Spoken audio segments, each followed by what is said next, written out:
Hello, everyone. Hello, Mr. Jamie Bartels. Thank you for agreeing to be with us today. We have a lot of questions for you, actually, and I'm afraid we are going to need a little bit more than 1 hour as initially we announced. Oh, okay. Yeah, we have a lot of questions. The topic was really interesting for our team. Before we start, let me briefly introduce our team and also the purpose of this interview and the topic. Um, Uh, I'm Ludmila Malai. I'm the project manager in IDP. Here with us is also Eva. Eva is a social media expert. Here with us is also Massimo. He's a research analyst, and our video editor Umid is going to record our interview. Okay. The purpose of this interview is it's an interview that's part of a series of interviews that we do in a dialogue platform, and it's monthly actually, and it's called Monthly Dialogue. The topic of this interview is children's education and their upbringing environment, and it's directly linked with the upcoming Global Day of Parents, as you may know, but also with the upcoming Children's Days, because in some of the countries we also celebrate on 1st of June Children's Day. So we thought it would be a very good occasion to discuss this topic, and also to reflect on the question how to educate our children, considering that they are the reflection of the environment they live in. So that was the idea. Now we can start maybe with the first question, asking you kindly to introduce yourself briefly and give us a short description of your professional pathway. Sure. So my name is Jamie Bartels. I'm originally from the United States, but I've lived all around the world, in Japan, in Ecuador, here in Brussels, and in several parts of the US. And it was here in Brussels that I first became aware of the Montessori Method when I worked as an assistant in a Montessori school about, now it must be something like 12 years ago or 10 years ago. And then after pursuing some projects in Ecuador with my wife and my daughter, who was then 2 years old, we returned to the US so I could get my Montessori training. And Montessori is kind of like, it's a bug. And when it bites you, you really get into it. And then you just keep falling more and more into it. And that's certainly what happened to me. So after my second year of training in a 3-year program, I got a job at a Montessori school. I was working as a Spanish teacher at the time, and I went to my head of school and I said, I'm sorry, but I'll have to leave because Montessori is really my thing and I've got a job in it. So we moved from New York to Baltimore, and that's where we worked for 2 years. And unfortunately, our house in Baltimore had a fire break out it was part of a row house unit of 8 houses. Fire broke out on the corner house and spread across the roof, so we lost our house. And my wife, Sandra, who's from Belgium originally, she saw that as an opportunity to move back here where her parents are. So we left those jobs and moved back here. And I was intending to homeschool our own children for the foreseeable future. And it turned out that Montessori Kids in LAN had an opening. They reached out to me, and I started somewhat hesitantly because I was really having a fun time homeschooling. But I started in October. Okay, thank you.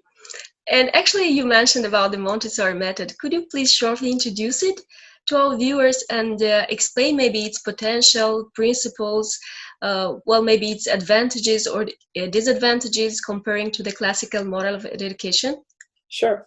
So while I was doing my Montessori training, I also took a master's in education, which gave me an overview of a lot of the methods that have been popular, or the classical methods as well, over the last 100 or so years. And what spoke to me at first about the Montessori method continued to have a profound impact while I looked at those other models, because it's the only method I've seen that was really developed to look at the child. And I think it's easier to understand if you look at the time when the Montessori method was developed, which is at the beginning of the 20th century, which is really when this idea of medical science as something you do by observing, not something theoretical, but something that you sit down and you really look and you try and figure out what you can see by looking at patients. So you also had around this time Sherlock Holmes was very popular, and it was the same idea that you had a detective who would look at the clues in front of him and figure out what the case was or what the facts were from those. And so Montessori herself, the first medical doctor in Italy, sort of stumbled by chance into a post where she was working with children. And through observation, she figured out some principles about their development. And this took her from Italy all over the world and was a journey that for her spanned many decades. And she elaborated her observations into a sort of principles of natural development for children worldwide. And then from those principles, she developed different materials she thought would aid different parts of the child's development at different parts of the child's life. And that's really, when you look at that compared to a lot of modern or even alternative teaching methods today, it still rests on the child. And it's a system of it's a pedagogy, a system of education that's really there to develop the child. And Montessori, and in the Montessori world, we often call education as an aid to life, which I think is really a different way of looking at it. We have academic parts to the education, but really what we're trying to do is bring children from wherever they are into touch with their, it's hard to find words for it because they're a little antiquated, but Montessori would say their natural pattern of development or something like that. And I guess today we would say something like just really helping them develop into fully realized beings of who they are without any blocks or what Montessori called deviations or obstacles in the way of that development. And that's not just academic, again, that's social. That's what we call practical life in the Montessori classroom plays a big role in that, but it's independence and true independence. So independence physically, independence mentally, and eventually independence emotionally and financially, because Montessori was such an amazing thinker. She didn't just stop at 3 to 6 year olds, which is where she began. She also built then a system based on her observations of 6 to 9 and 9 to 12 year olds, and then thought about education and how it might look for 12 to 18 year olds and beyond. So it really, it's part of the reason that when you start looking at Montessori and you really take a good look at it, it's hard to step out because you realize what an amazing set of observations this was based on and what an amazing depth there is and what a revolutionary potential there is in the ideas that Montessori elaborated over the 40 years of her career, where she was really, really focused on child development. I see. Wow. Can I maybe briefly ask if you see any disadvantages on this method? Sure. I think that the biggest disadvantage to the Montessori method is a practical one. And it's that right now, or we don't have to worry about right now, because this problem will always exist. If it's a 3-year intensive training course we're talking about, I took mine over 3 summers, but people sometimes take them over 1 full academic year, that prepares you for a job where you have, compared to other jobs, a pretty low wage, because early childhood education especially is not a well-paid profession in most parts of the world. Preparing an amount of teachers to teach, let's say we decided, or we could decide to make Montessori a public model of education throughout the world. You would need teachers prepared on such a scale, and right now it's just unimaginable, even with everything that's set up now. So I think, unfortunately, that's the biggest disadvantage. I know that's not a disadvantage of the method itself, but it's a specific method. It takes a lot of preparation, and it requires of the teacher to really be humble and to be constantly changing their approach to children. And at the same time, it asks the educator to be firm. And Montessori herself said that more than an approach or an understanding of culture or of academics, what she really wanted to have in what she called her guides is an understanding of the moral order. Now, she was a Catholic woman herself, and that a lot of her moral order comes from ideas in Catholic religion. But I think the bigger message that she had there is that to be a good Montessori teacher and to really work with children, you need to come into it from almost a spiritual angle as a teacher. And I think when we look at teaching in general over the past 100 years and further, as a profession that first came about because women wanted to be paid for work that they were doing anyways at home. And then because of that has sort of stayed within the women's realm, at least especially in early childhood education. And so it was associated with low wages and other things, other, I guess, negatives that are part of the domestic sphere.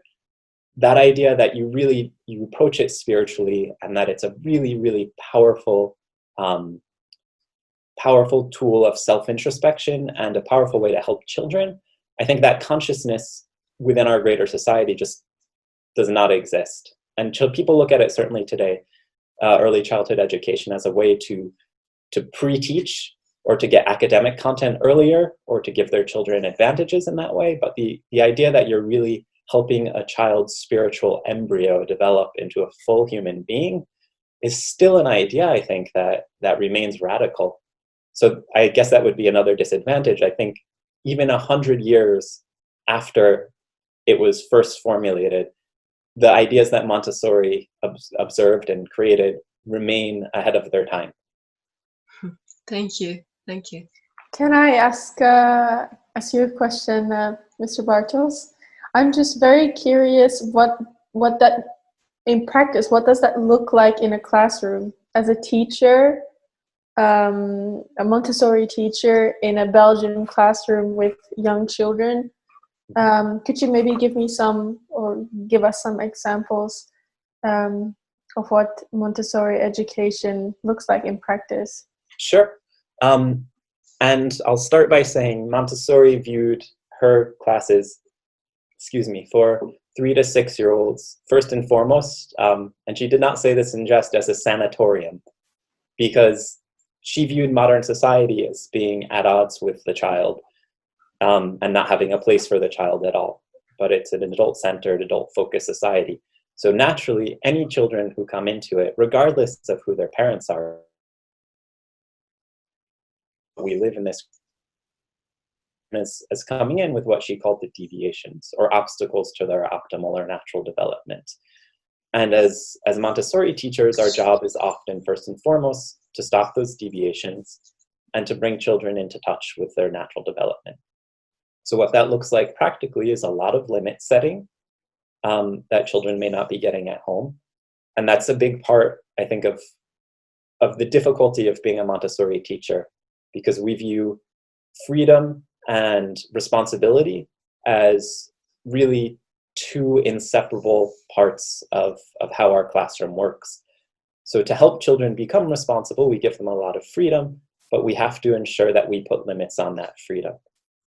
So to give you a general overview of a Montessori classroom, usually there are between 24 to 40 children and between 2 to 3 adults for that class. And the children are guided in such a way that they generate a lot of their own spontaneous activity. So they work with whatever they're interested in. And our job as the teacher is to guide them to different materials we think will feed the specific period or stage of development they're going through.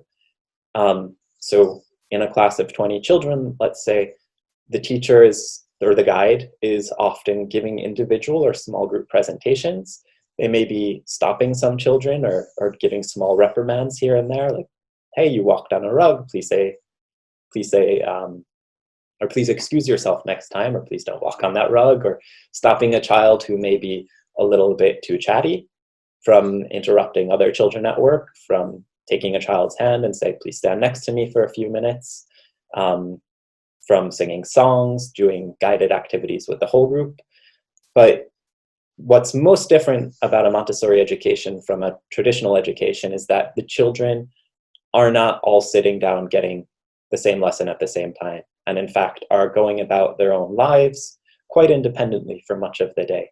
So if you were to walk into a Montessori classroom, you would see the adult, maybe with one or two children, and the rest of the children would be taking out activities on their own, would be working with them, maybe they'd be seeking help from the guide or from other children. And then that would be your time there.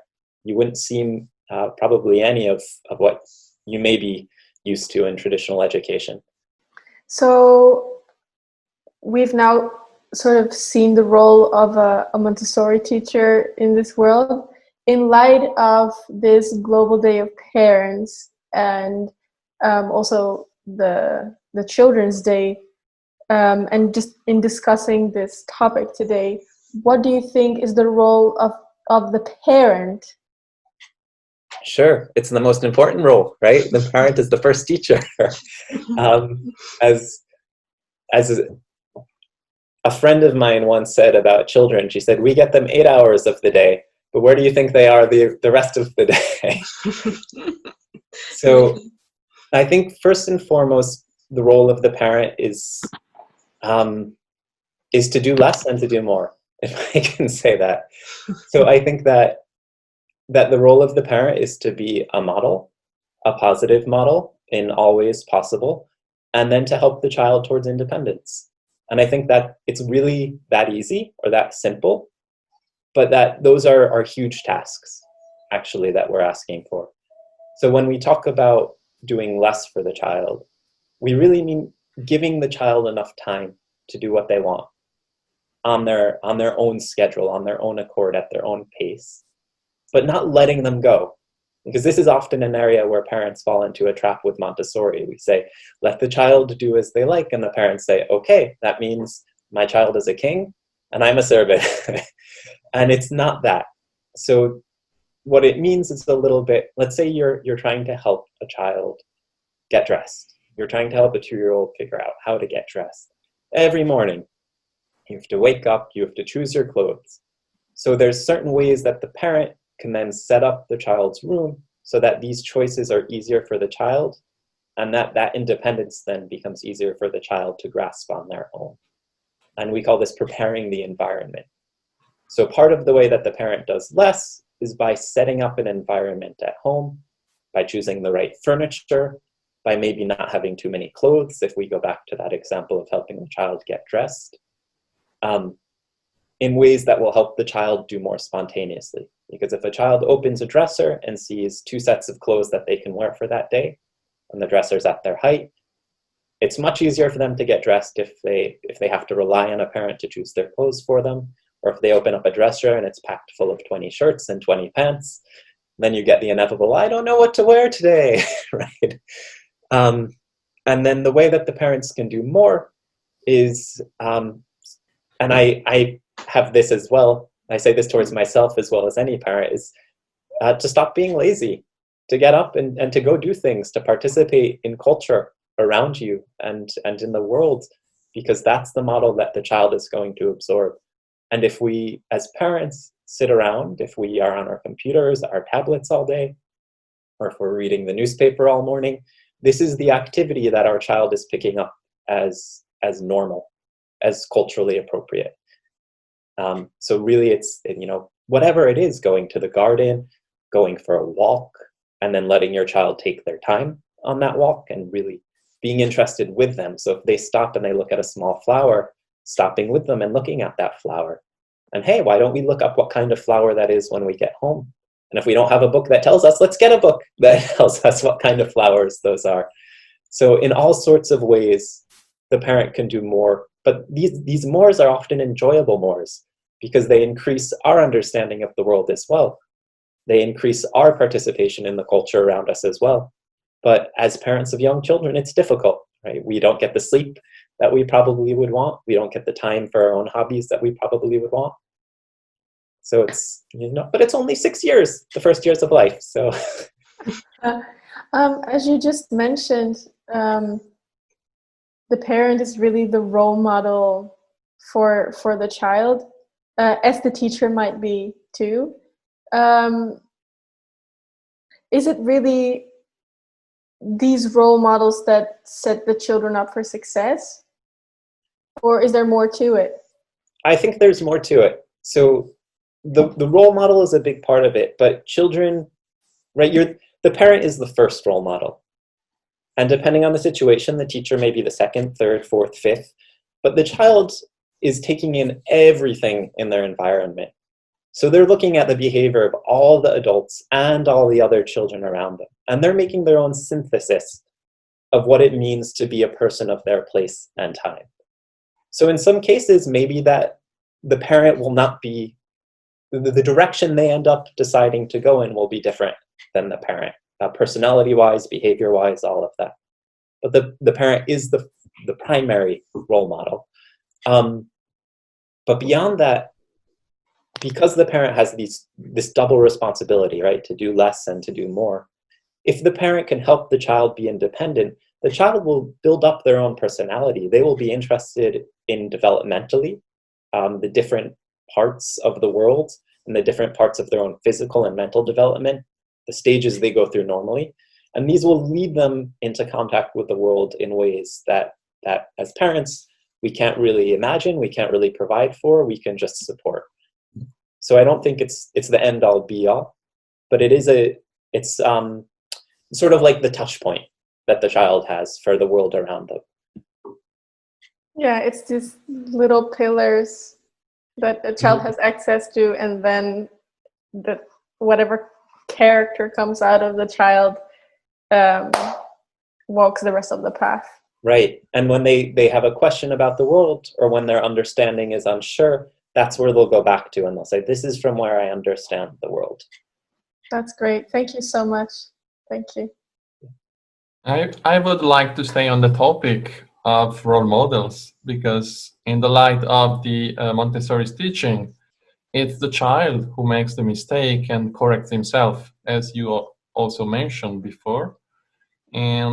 But according to you, is there the chance that some applications maybe of this principle could weaken maybe the importance of role models? Is this chance real, according to you? So if I understand your question, it's that in giving the child more freedom to figure out for themselves what sort of culturally appropriate behavior is, that there'll be less of an importance of role models? Is that? Yes, that's it. And that's, I think, to some extent also what we would hope for, is that adults have their place, and next to them children have their place. Because I think the way we typically look at children, all of us as adults, is that we have to be their shining example. And that puts us at a higher level than them, right? We are adults and they are children, and we don't get anything from them, they get from us. But I think what I would love to see change in the next 100 years, I know we just finished the century of the child, but I would love to see in the next 100 years is an elevation of the child's status in society, so that we're really looking to, as adults, or as an adult configured society, how can we benefit from incorporating the child in our society? And this goes back to Montessori, looking at the child as, or looking at guiding or teaching as a much more spiritual profession, and reducing our own roles and being more humble. And I think to go back to your question, we would ultimately want the child to be formulating more of those ideas of what it means to be culturally appropriate, or to be a person of their place and time, in a community of their peers, and really looking at each other and building that social attitude up from an early age. Now, again, there are certain limits to this. So in a classroom, we don't give children complete social freedom, because they're just not old enough to handle it. Their brains are still developing, they don't have the capacities. So we give what are called grace and courtesy lessons. We sit down with small groups of children, sometimes before an incident has occurred and we think it might, sometimes after. And we offer little bits, like if somebody's bothering you, this is what you can say to them. And then maybe to another child, if you're bothering somebody and they say something to you, this is how you can react. So we give them little grains that hopefully will let them decentralize the adult role model and figure out a little bit more on their own how to act appropriately in a community. And then we hope that they take that with them as adults or as older children when they move on to the next classroom. I totally agree with you. And I would like to ask you also another question about current topic, according to me, that is the reinterpretation of the relationship between parents and children. Because in the sense that parents fraternize more and more with their children, even becoming, to a certain extent, they are accomplices. And the child is not like a child who grows up, but he's an equal individual. He's almost a friend. And in this regard, what are the most visible effects of such a change in the children's behavior, according to you? Well, I'm not sure I'm qualified to answer that, but I would again say I think the adult would risk being too close with a young child. You would risk taking away the independence of that child. Because if the child's to have independence, it has to be social, it has to be emotional, and it has to be financial. Which isn't at all to say don't be friends with your child.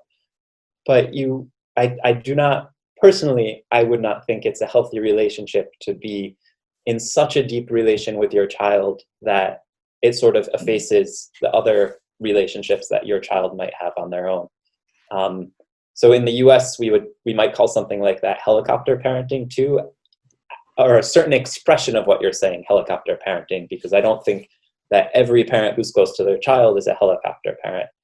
But the idea that you're too close to your child and you're too much into what they're doing and you're becoming too formative of their personality, there's a risk there that you take away from their independence and that you as an adult become an obstacle.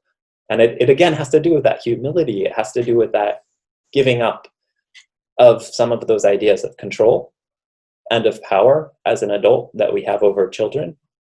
And there's risk associated with that as a parent, as an adult, of giving that up.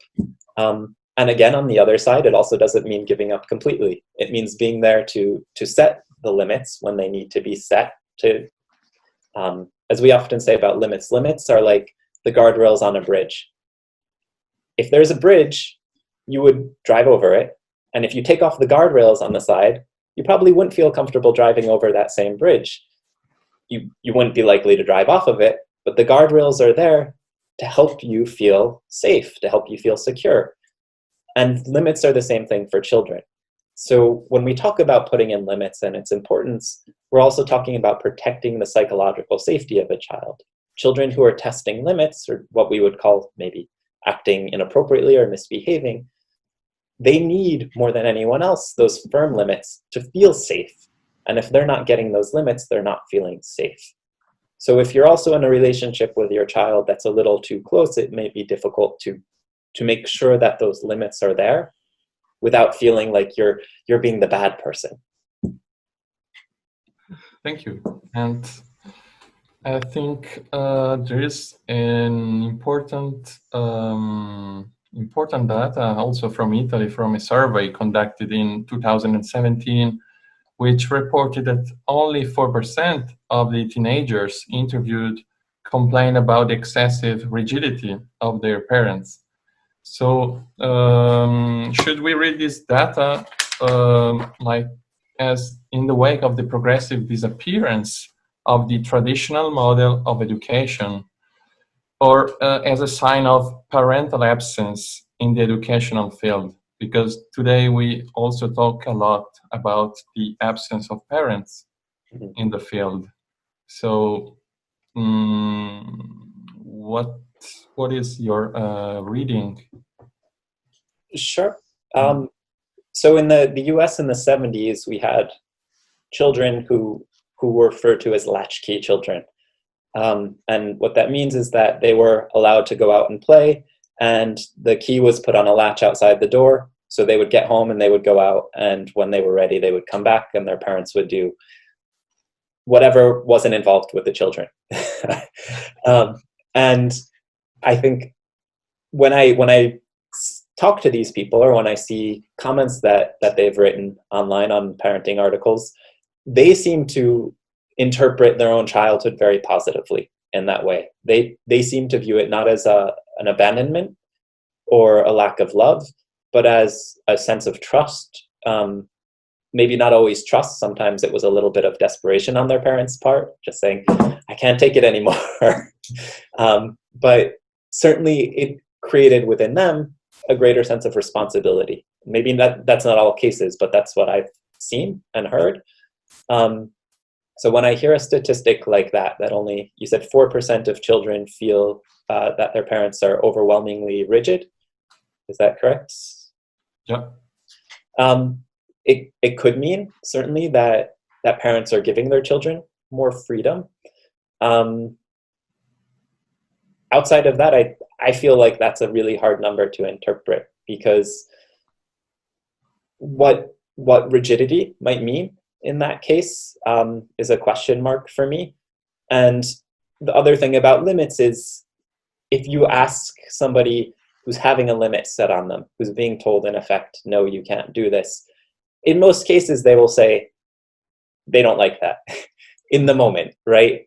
But afterwards, and I see this all the time in the classroom, you go to stop a 3 to 6 year old from doing something and they're upset with you. They don't want to. They say no, and they try and get away from you. But 5 minutes later, they are very calmly working on something they've chosen all by themselves. Whereas if you hadn't stepped in there, they would have continued to spiral out of control and disrupt the whole classroom and probably have a much worse time. So there's that aspect to it too. So just in isolation, it's hard to say one way or another with those numbers, what exactly that might mean. Yes, I agree with you. Statistics are always difficult to interpret. Yes. Yeah, Yes. Thank you. Especially without the specifics, at least.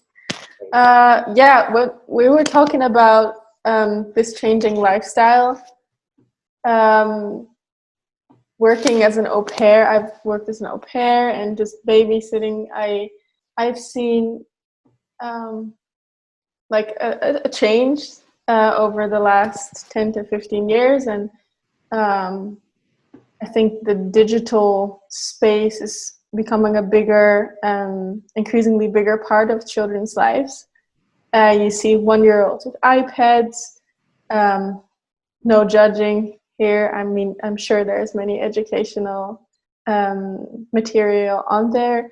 But in this changing environment, do you think, are there any tools or rules or guidelines that you think as a Montessori teacher parents should stick with?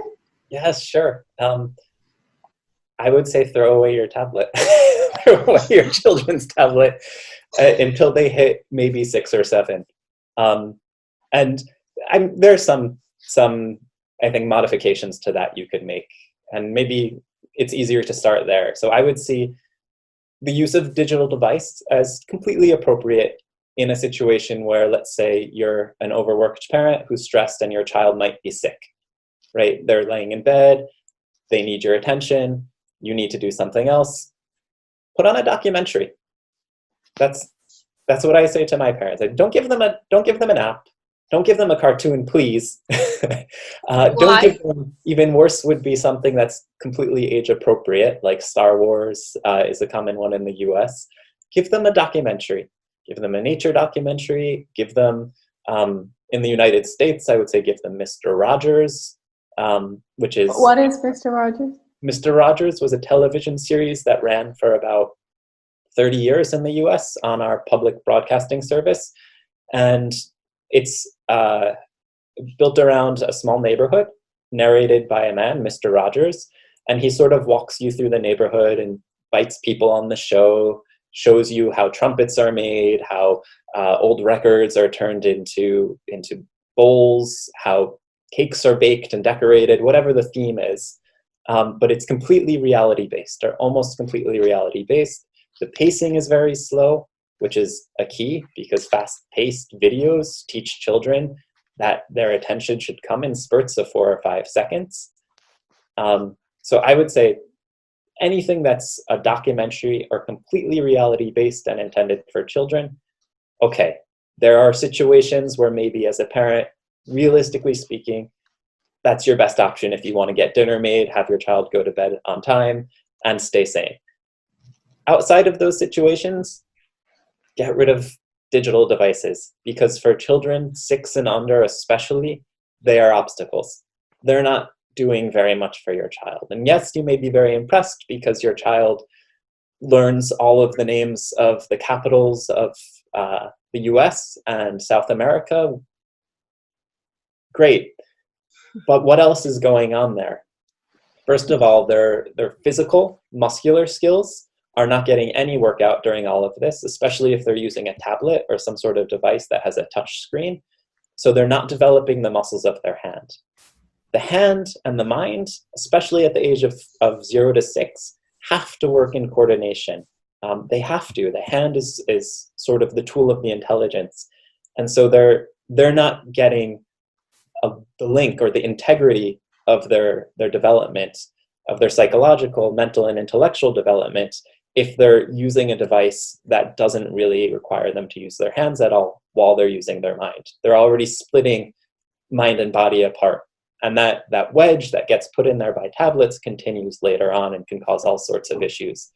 So my first guideline would be 6 and under, ditch the tablets, unless it's for a nature documentary or a reality show, because you really need to. Because as parents, we all have those moments. Because with a 6-year-old, that connection is already established? So I would also hesitate for 6-year-olds and older, but what starts to happen from 0 to 6, the child is really a sensory motor explorer. So that's how they relate to the world. They explore it through their senses, through their hands, and they integrate those sensations and their intelligence at the same time. That they're also integrating all these other things like culture. From the age of 6, 5.5, 5, it depends on the child, but around that age, reason starts to take over as the stronger capacity. And it's much easier for a reasoning child, or a child who's using reason as the primary mode of exploring the world, to benefit or to get something from a game on a tablet. Again, I wouldn't view that as ideal, but it at least makes sense for a child who is a reasoned learner to use a digital device to learn something. For a child who's a sensory motor explorer, putting them in front of a screen that only works with one of their senses makes absolutely no sense to me. Like, we can lie to ourselves and say that they're learning from it. We can also teach parrots to speak, right? But we wouldn't say that the parrots are learning great things when we teach them to speak. Thank you. That was super eye-opening. Thank you. I actually have a question that's linked with the independence level. As a parent, I am really interested in the idea of giving children more space, but I'm also very concerned with their feeling of confidence. And actually, regarding to that, there is in Japan, there is a practice, like very often you can see that parents sleep in the same bed with their children until a certain age, and they do so because they think it's very important to cherish your child and to also give him sort of confidence. But in the European context, this practice is really not very often accepted, because parents say sleeping in the same bed with your children can be let's say so an obstacle, as you said, to their independence, and can make them be very or too linked with the parents. So what is your take on that? Is it really so much important that a parent should let his child be more independent, or should he be more obsessed or more preoccupied with his children's sense of confidence? Sure. And what is the impact of those two, like self-confidence, but also independence level? So I think self-confidence arises from successful independence. Okay. And if we're talking about independence as a subject, it's helpful to break it down in the categories that Montessori saw. So if we break it down by age, there's an independence goal for each developmental age. So from 0 to 6, Montessori observed that practical independence was the goal of that age. So what exactly that means is being able to dress yourself, being able to feed yourself. That doesn't always mean cooking for yourself, but being able to sit at a table, serve yourself from the food that's there, eat it by yourself, being able to tie your own shoes, get dressed completely by yourself, being able to move about the world by yourself. All of those things, everything that we do every day to go about the world is practical independence. So to some extent, you could say things like reading might fall sometimes under practical independence as well. If you go out and you need to read a sign to tell you where to go, or if you need to read a note to tell you what to do, something like that is also, I would say, within the realm of practical independence. So that's for a 0 to 6-year-old, if that's what's important, then if we look at something like co-sleeping, is that getting in the way of any of those? And if the answer is no, if you have a setup where the answer is no, then I would say that's fine. If the setup of your co-sleeping arrangement does somehow prevent that, could the co-sleeping arrangement be changed? Or whatever we're talking about. I'm just using your example. For a 6 to 12-year-old, we start looking a lot more at intellectual independence and a little bit of social independence as well. And that's a completely different goal. Thinking completely for themselves, by themselves, generating their own questions and research about the world. Initial research, so going out and saying, why is this like this? And then really looking into that. And again, I would look at the home environment and I would say, so is this aspect of the home environment blocking that or not? And then for 12 to 18 years old, we have emotional independence as the primary goal or goal of independence at that age. And then 18 to 24 is financial independence. In the Montessori world, that's how we look at it. So at each of those stages, I think it's completely reasonable to take a look, maybe an inward look, and say, is the way that things are set up at home promoting that kind of independence? And if it is, that's fine. You know, whatever you may feel about it or the greater culture may feel about it, if it's promoting that kind of independence, that's fine. If it's blocking that kind of independence, maybe it's worth taking a look at and changing. I see. Thank you. So you'd say that's really something that varies according to the situation. It's not like just some norms, because people usually, if you say so, I mean, they are going to follow this norm. But if you say, okay, I mean, just follow your instinct or follow your particular situation, maybe it's better. I think too, so this gets back to the laziness of the parents. It requires actually being introspective and being willing to change and work on your situation at home, whoever it is. I know as a family, we've had lots of conversations between ourselves over the last 7 years my daughter has been alive, where we've looked at things, ways that we've done things. And sometimes it's a silly thing, like, is that dresser we got too shallow? Is it too difficult to pull out? And is that why we're having an issue with getting dressed in the morning? But little things like that, and sometimes it's bigger things. And really saying, okay, there's an obstacle. So the child is unhappy, there's an obstacle there. That's an obstacle. Why is that an obstacle? okay, let's look at the goals of independence for this age. They're the practical independence for 0 to 6. So what is it in this case that's causing our child to be unhappy or causing this conflict in our family related to independence at this specific time? And then it takes some observation. So sitting down and figuring out, okay, what is it every morning at 7:15 that makes Ainoa upset because she can't find her second sock? Maybe we don't have enough socks that fit, right? Maybe it's something simple like that. And then we go out and get socks that fit. But it requires more work to look actively at the child in the family and then to prepare the environment so it suits the child. And I think norms, right, they can be very dangerous. They're good in many cases. I love the coronavirus norms. They keep me safe. But they can also be very dangerous, especially if they stay around for too long, because then they become habits. And once you fall into habits, it's very tricky and difficult to change. Yeah, absolutely. Well, I was just wondering, because you just mentioned these phases of a child's development, and to combine that with independence, you say that the practical independence of a child is between the age of 0 and 6, but how,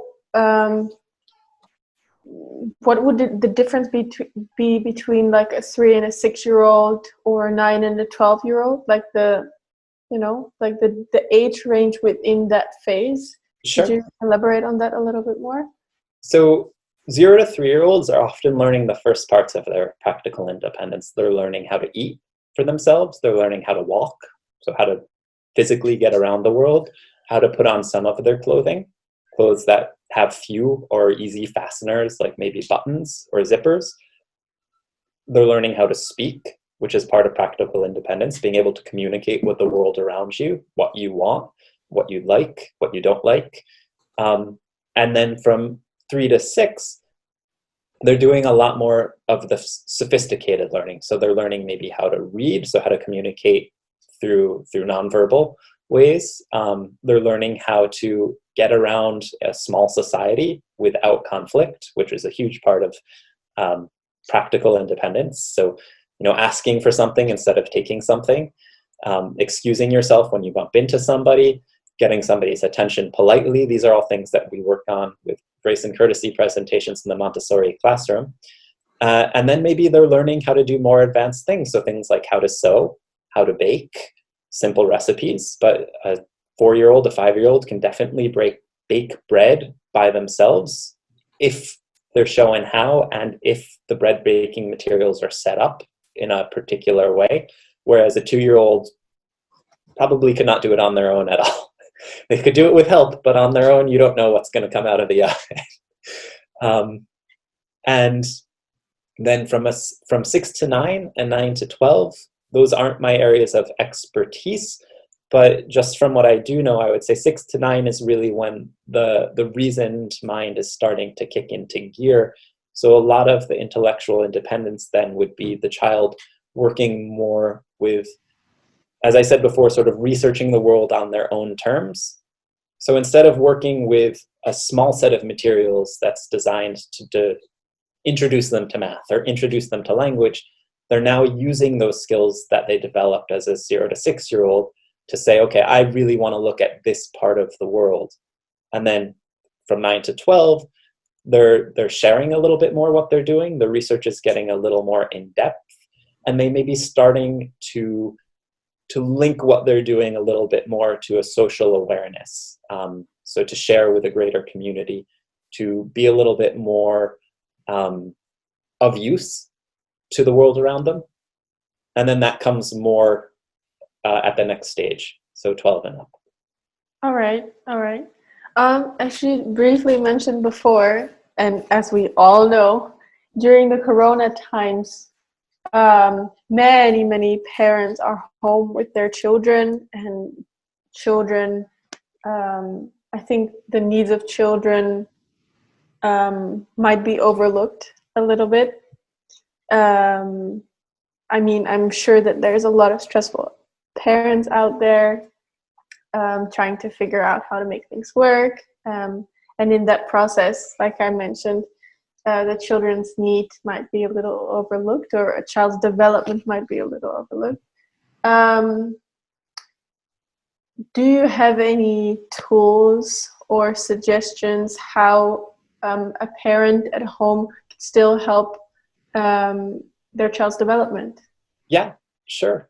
So starting with the youngest, I think the best thing to do, probably for all children up to maybe 14 and maybe even 18, is honestly, I kind of wish the schools hadn't started pushing the academic content going home, because I think it's really inappropriate to push that into the household and onto parents. I don't think that that fits into a healthy family routine to push so heavily on the child to do academic work. So I would say for 0 to 6-year-olds, find out what it is they like doing and give them the space to do that around the house. And oftentimes as a parent, you may not have time, you're working. So what that can also look like is setting up ahead of time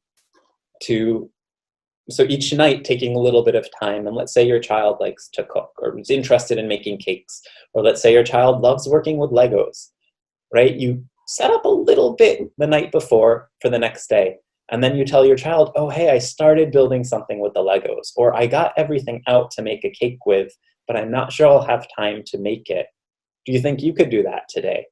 And then not directly beside them, but helping them with that a little bit, to make a cake, and whatever it turns out like, that's great. And then that can just be repeated until their interests start to shift. So let's say it goes from baking to sewing or to crafting with cardboard, whatever it is, to set up a little area where they can do whatever they want. You don't worry about the mess, and they can really focus on that. And then when they're bored, read them a book or two, focus them a little bit. It doesn't have to be much of your time. And then whatever the next activity is that they'd like to do, help them get started with that. I think as parents too, the limit setting can help a lot there. So to proactively say, okay, here's a timer. This is how long I have to read with you, then I need to go back to work. And then at this time, I'm going to be just with you, and really saying, this is the time I will be just with you. I'm not going to be looking at my phone. I'm not going to be looking at my emails. For these 15 minutes, I'm just with you. And then I have to go back to work after that. I have to go back to telework, if that's the situation, which helps the child order their day a little bit, because they can understand first that time's going to come when they'll have your full attention. And also they'll get a sense of the rhythm of the day at home when they have that time with you and when they don't. And if conflicts arise, as they will, it's a stressful environment, to just take a step back as a parent and say, okay, this is my child expressing a desire to be with me, expressing that maybe there's an obstacle in the way of what they want to do. So what is it? Why did we have this conflict? What is it that my child really wants to do? And then thinking about that for the next day and setting up again. The beautiful thing about 0 to 6-year-olds is that every day is a fresh day. Every day is a fresh day. We get to start over in our relationship with them. They really don't hold grudges. For 6 to 9-year-olds, which is, again, outside of my area of expertise, giving them the chance to get out however they can in the world, maybe giving them a little bit more independence to go for bicycle rides locally, depending on their age and the area you live in, of course. Giving them some more meaningful intellectual exploration at home. So let's say they really want to learn about the stars. Find a few articles about the stars, print them out, and give them to your child to read. And give them a little task, give them a little challenge. What interesting things can you draw for me? Or what interesting things can you tell me about the stars after you've read this? Anything that really appeals to their interest, gives them a little bit more to do intellectually than you might give to a 0 to 6-year-old. And then propose they write a letter to their friend about it or something like that. Or, they can record a video to send to their friend about that if they want to. So to get that social aspect in there a little bit more too. And then unfortunately, I can't tell you much about 12 and up because my daughter's only 7, so I only have practical experience up to there. Okay, no, that's fine. It's very, very interesting. Thank you. Can I ask something about I don't know if it fits under the previous questions, but there is an excellent literature teacher in Russia. His name Dmitry Bykov, and he said something as followed: go into a classroom of youngsters, speak to them in a sophisticated language as if they were adults, and you will see that in a few weeks they are going to get up to your level.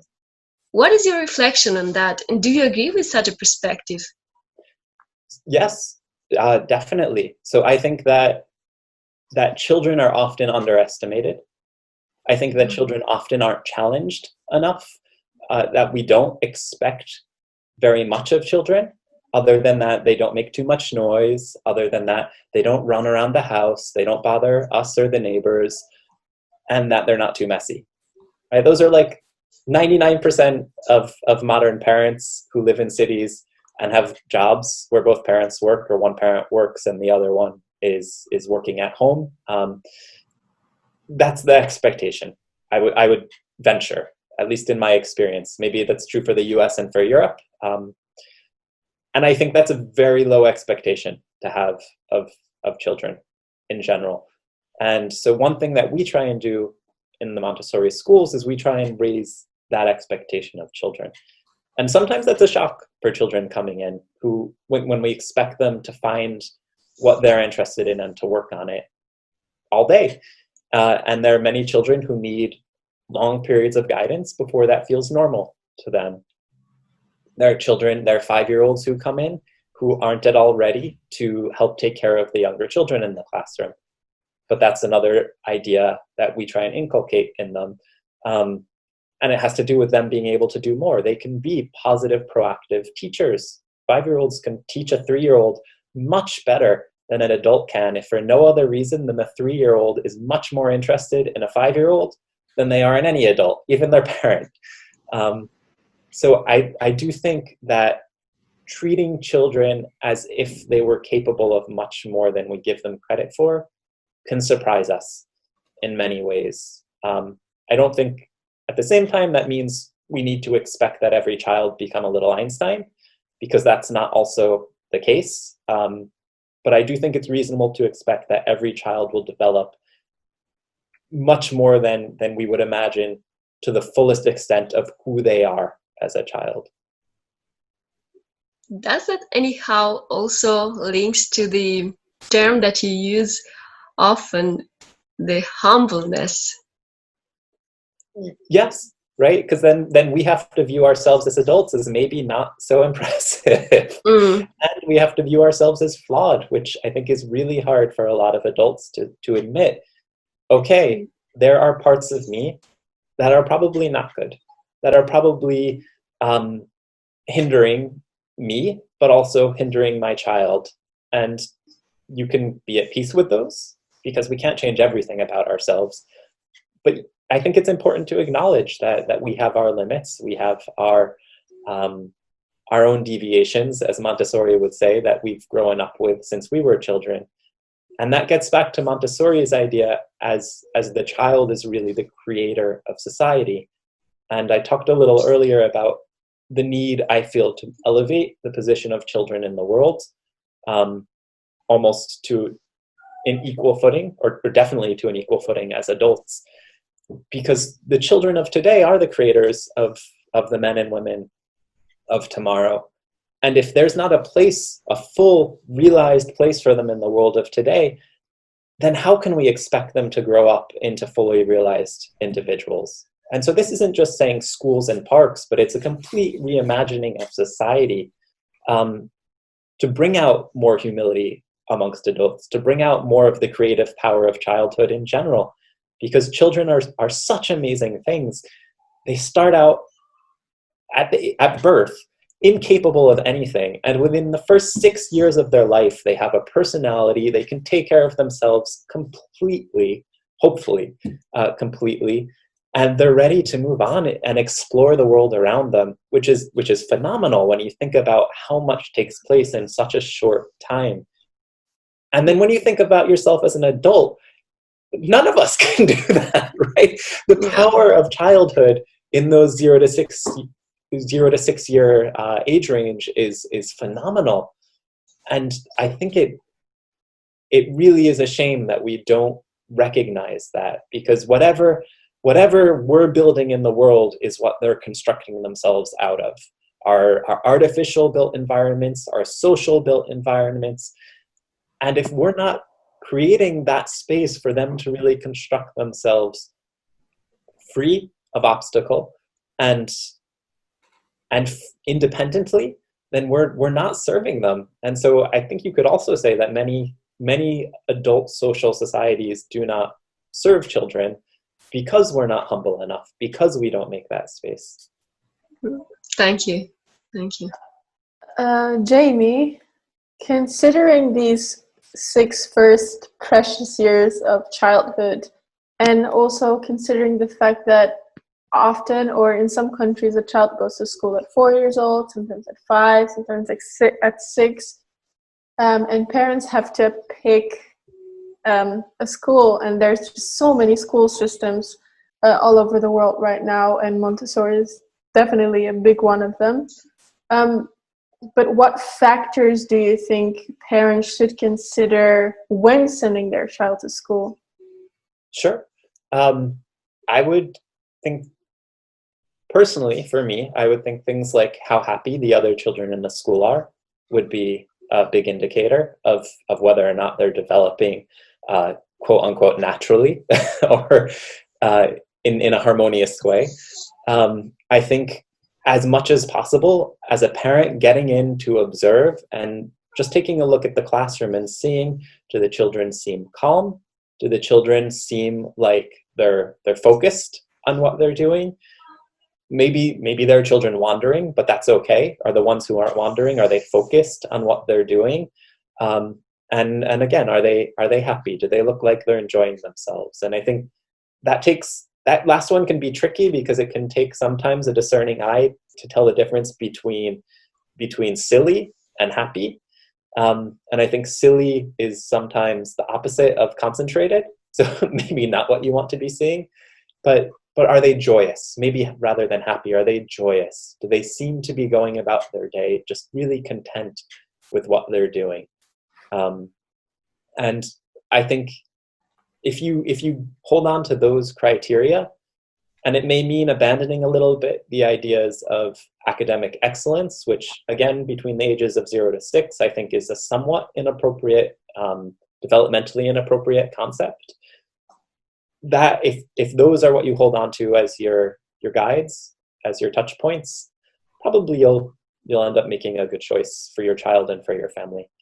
Which is the other part of that question, is what's a good choice for your child also has to be a good choice for your family, because your child's in your family. And if your family's uncomfortable because you have to commute 2 hours a day to take them to the school that you really wanted them to go to, and then you're getting home tired and exhausted every day, that's also not an ideal situation.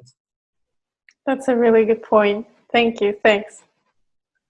Mr. Bartels, I was reflecting on the importance of the child in our society nowadays, and I think that compared to previous societies, our society has put in the center the child and surrounding him with a lot of attentions, making feel him more beloved by their families. But is there also the chance that sometimes too much attention could have detrimental effect? For instance, I also experienced that. We are around the table, for instance, and all the speech is monopolized, we can say, or is focused on the child. So it's like, it seems that adults cannot talk among themselves. Is everything focused on the child, no? And so how much attention one should pay to children in order to educate them properly? Sure. and that's a great question. And I think what you're talking about is the idolization of the child, which I would say is a very unhealthy thing for the adults, but especially for the child.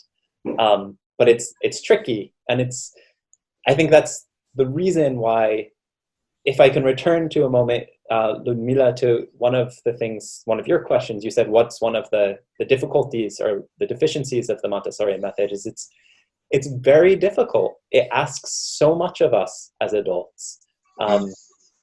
And so when we talk about the difference between giving the child an equal footing in society and elevating the child to an idol or to a godly almost status, if you had adult friends over, you probably wouldn't give an adult friend all the attention and only let them speak. And if they did, you would when they left, you would say to whoever was left, wow, they really are interested in themselves, aren't they? They have nothing else to speak about.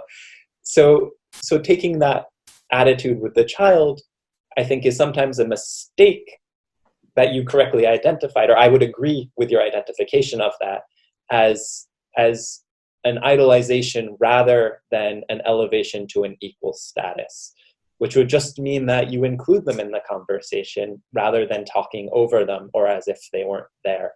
But then, just like with any other person, if they were to talk too much at the table, you would say, excuse me, I'm talking now. We've talked about that a lot. I'd like to talk about something else. And I do agree that as a society, we have come a long way in the last few decades towards elevating the child's place. But I think that what we've been doing is incremental and not revolutionary. And so to talk about that a little more and what that might look like, there's a town in Italy called Reggio, Emilia.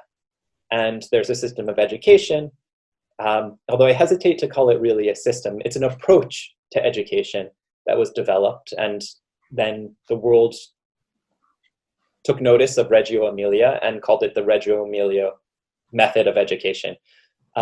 Whereas I don't think it was developed so methodically. It was developed as an approach that grew out of debates among educators and lots of conversation among teachers over decades, out of a society that had suffered during the Second World War and wanted to rebuild in a democratic way that would ensure that the mistakes of the past that led to the Second World War were never repeated.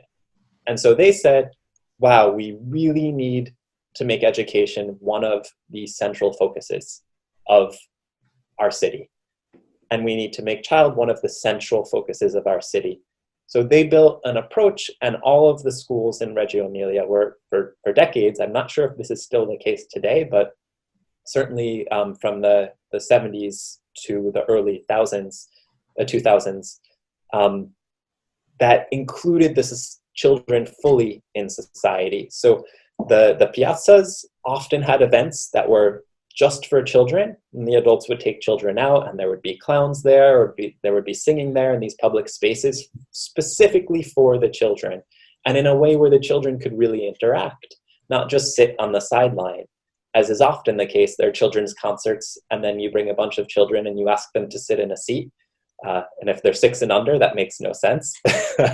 And then these schools worked with the children to do things like build art installations for the sidewalks, or in one case I know they painted an entire curtain for the opera house, and then that was the new curtain for the opera house. So when we talk about making children equal to adults, it's something closer to that, where they're really incorporated in the fabric of society. They're not bystanders. Even the youngest of them, they're not bystanders, but they really have a presence. And the world really caters equally to them, not solely to them. And I think maybe that's the important difference. It caters equally to children as it does to adults. Thank you very much for your answer. If I can continue this topic with maybe more in-deep reflection on that. You're an educator, but you're also a parent. Mm-hmm. According to you, is it a good choice to give like most of your time to your children? Because there are a lot of voices there that say that parents must dedicate themselves entirely to their children.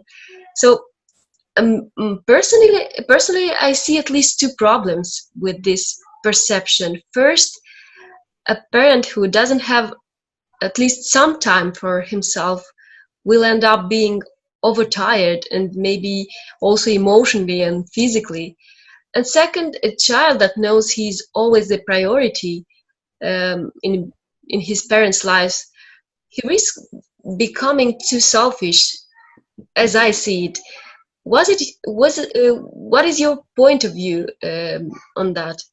Yeah, I definitely. So that's really similar to the previous question. Yes. And I think that the child should never be prioritized over the adult, but should be prioritized equally. And one way that as parents we can avoid the trap of lavishing too much attention on our children is just setting up our household so that the child can be independent.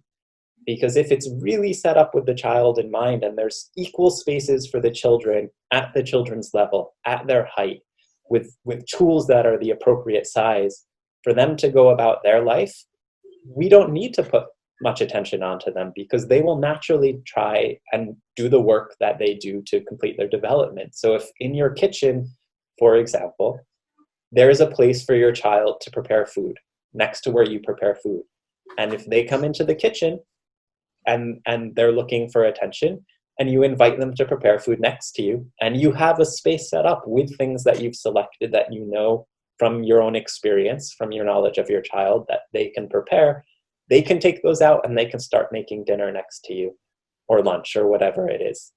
It's not an obligation, but it's a space in the house that allows them to do what they want. If they're hungry, they can go there to prepare a snack. Your role as a parent is to make sure they're the snacks that you think are appropriate, right? So that's, again, a good point to talk about giving the child equality without privileging them too much. So you don't let the child say, oh, I want candy, and you go, well, that's what the child wants. Montessori has a good saying. She says, you follow the child, but you don't follow them off a cliff. So you still set those limits on what is good for the child, but you allow them that space. So if they're hungry and they want to make a sandwich, they just go to the kitchen and they grab the jelly that's in the place where you put it, and the butter, which is in a low spot in the refrigerator they can reach, and their child-sized knife that it's maybe in its own drawer, and they spread their food and they eat it, and then they know how to put that in the dishwasher. And like so with all of the rooms in the house. And my own trainer used to say, one great thing to do as a parent, if you have the time, is to put yourself at your child's height. For many of us, that means walking around on our knees, and go into each room of your house and think, if I were a child at this height, what does this room have for me to do in it? And I think many of us find when we do that, starting with our entryway, oh, it's not really easy for me to hang my coat or put my shoes anywhere here. And then we go into the living room and we say, well, there's a little corner for me to do things here. But what if I want to relax and read a book? I have an adult-sized couch to lay on.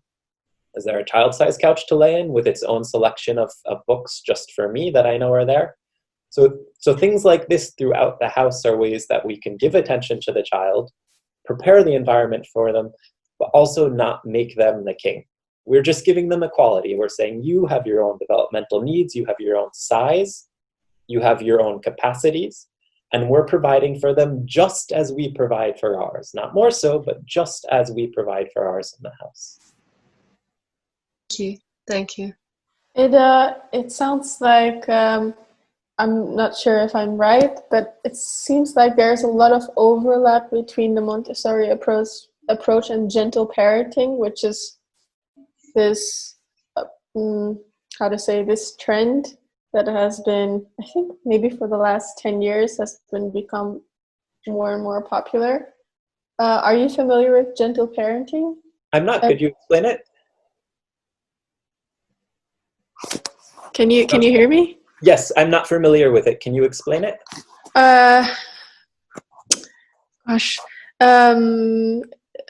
Gentle parenting is also very focused on getting on the emotional same height as your child, trying to really understand what is bothering a child when he's he or she is acting out or is very sad, or and you help a child to work through these emotions, rather than being the type of parent that is like, oh, you're just impossible today, and you feel like the child is giving you a hard time, whether instead of acknowledging that the child is having a very rough day and it's not directed towards you. I feel like it's very child-centered.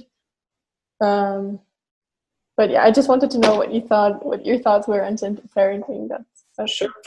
From what you've said, I think there's definitely some overlap between understanding the emotions of the child. First is valid, right? It's okay that you feel that way. You can feel that way. You're really upset now. I see that. Instead of saying like, why are you so upset? Why are you always like this? I took you here because you said you wanted to swim, and now you're telling me you don't want to swim? Why do you do this all the time? Right? Instead of an approach like that, definitely of accepting, first and foremost, this is how you feel. I understand that this is how you feel.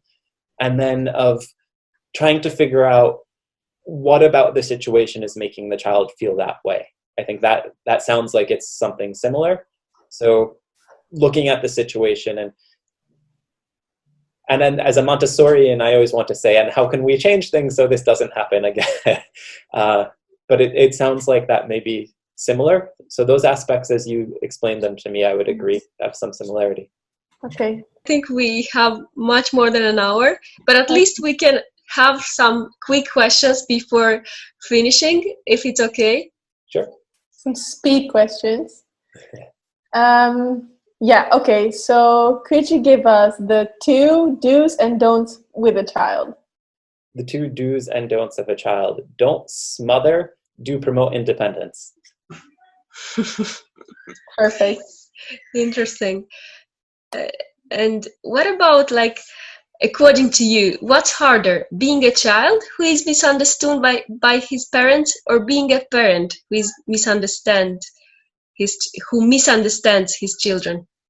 Being the child is definitely harder. Being the parent feels harder. Okay, I see. And again, the child every day is fresh for them. So they're not carrying that around with them. But as a parent, Okay. you are. Okay, that's the difference. Educator, which one would you choose? So I'm going to go with the obvious one, the Montessori method. But I would say any system of education that's focused on observing the child and on really giving them what they need to grow developmentally, rather than approaching the child with a theory first. Yeah, that's the model I think that synthesizes very well, I think, the Montessori's teaching. Mm-hmm. Yeah. I hope it does. Maybe I can ask one more quick questions. Like, what would be your motto as an educator? Like, really the motto of someone who educates children?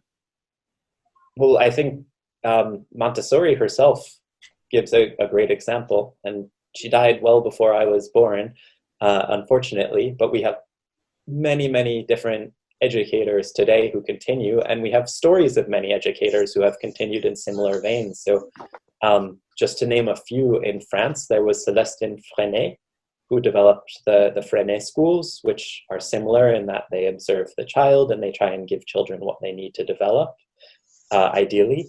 There's the De Crolly schools here in Belgium. Ovid De Crolly was an educator who, very similar to Montessori, around the same time developed a model that was based on the observation of the child, and then giving the child what De Crolly felt corresponded to the needs expressed in those observations.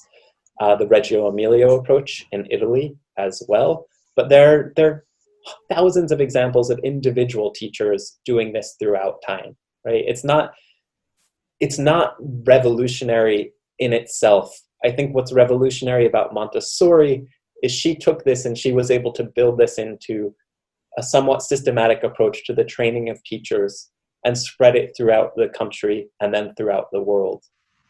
But it's something that educators have been doing for as long as have been a position as educators, not all of them, but some, always find the way to put the child at the center of the model of education.